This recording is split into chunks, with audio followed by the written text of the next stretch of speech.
প্রথম আলোর নানি আজকে তৈরি করতে যাচ্ছে ব্যাচেলরদের প্রিয় আমের আচার।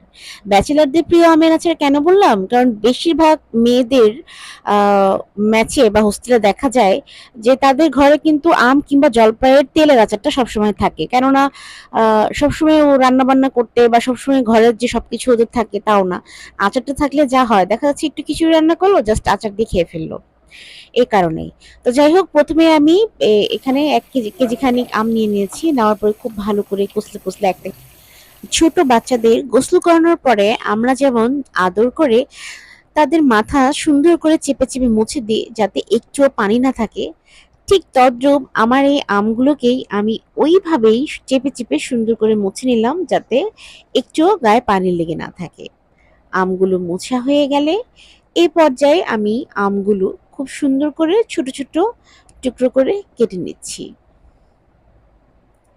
আমগুলো টুকরো করে কাটার পর এর সাথে আমি মিশিয়ে দিচ্ছি কিছুটা হলুদ এবং লবণ। হলুদ এবং লবণ দিয়ে খুব ভালো করে আমগুলো মাখিয়ে রোদে শুকাতে হবে। আমার এখানে যেহেতু রোদের ব্যবস্থা নাই, তো আমি আলমারির মাথার উপরে একদম ফ্যানের নিচে আমগুলো প্রায় ২৪ ঘন্টার মতো সময় নিয়ে শুকাতে দিয়েছিলাম।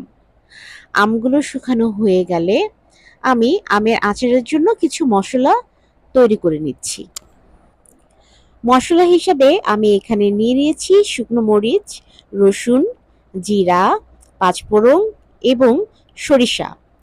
আস্ত ধনিয়াটা আনতে আমি ভুলে গেছি। এজন্য পরবর্তীতে আমি এখানে ধনিয়ার গুঁড়া ছিল সেটা আলাদা করে কড়াইয়ে টেলে তারপরে এর সাথে এড করেছিলাম। তো ১ম এ শুকনো খোলায় আমি মরিচগুলো সুন্দর করে ভেজে নিলাম। তারপরে এখানে বাকি শুকনো মসলাগুলো দিয়ে দিলাম। সবকিছু সুন্দরভাবে ভাজা হয়ে গেলে পাটায় নামিয়ে আমি এগুলা আধভাঙা করে বেটে নিলাম। মসলা সহ সবগুলো উপকরণ কিন্তু আমি গুছিয়ে নিয়েছি। এখন রান্নাঘরে যাব আচার তৈরি করার জন্য।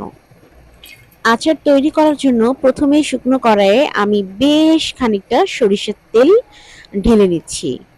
সরিষার তেল অনেকটা গরম হয়ে আসলেই এখানে আমি রসুন দিয়ে দিব। রসুন দিয়ে কিছুক্ষণ একটু নাড়াচাড়া করে নিতে হবে। হালকা একটু ব্রাউন কালার হয়ে আসলেই আমি হলুদ এবং লবণ দিয়ে মাখানো আমগুলো এই তেলের মধ্যে অ্যাড করে দিব। বেশ কিছু সময় নিয়ে কিন্তু আমগুলো এখানে নাড়াচাড়া করতে হবে। আমগুলো যখন প্রায় অর্ধসিদ্ধ হয়ে আসবে তখনই আমি এখানে অ্যাড করে দিব বেটে রাখা মসলা। মসলার আমি ৩ ভাগের ২ ভাগ